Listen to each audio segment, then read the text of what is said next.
افغان طالبان رجیم کی جانب سے پاکستان کے خلاف گمراہ کن اور من گھڑت پروپیگنڈا بے نقاب ہو گیا۔ عالمی اور افغان میڈیا نے 400 افراد کی ہلاکت کے جھوٹے دعووں کی کلئی کھول دی۔ زویا نیوز اور افغان ٹائمز سمیت کسی ادارے نے بڑے جانی نقصان کی تصدیق نہیں کی۔ افغان میڈیا کے مطابق پاک فوج کے فضائی حملے کے بعد خون اور بڑی تباہی کے آثار نہیں ملے۔ افغان طالبان حکام نے دعویٰ کیا تھا کہ کابل میں منشیات کے عادی افراد کی بحالی کے مرکز پر ہوا، لیکن اس دعوے کے حق میں کوئی ثبوت نہیں ملا۔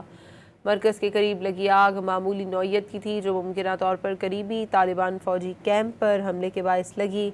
اقوام متحدہ کے ادارہ برائے افغانستان نے بھی افغان طالبان کے 400 افراد کی ہلاکت کے جھوٹے دعوے کی تصدیق نہیں کی۔ افغان طالبان رجیم کی جانب سے پاکستان کے خلاف گمراہ کن اور من گھڑت پروپیگنڈا بے نقاب ہو گیا۔ عالمی اور افغان میڈیا نے 400 افراد کی ہلاکت کے جھوٹے دعووں کی کلئی کھول دی۔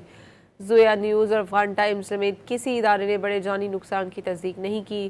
افغان میڈیا کے مطابق پاک فوج کے فضائی حملے کے بعد خون اور بڑی تباہی کے آثار نہیں ملے۔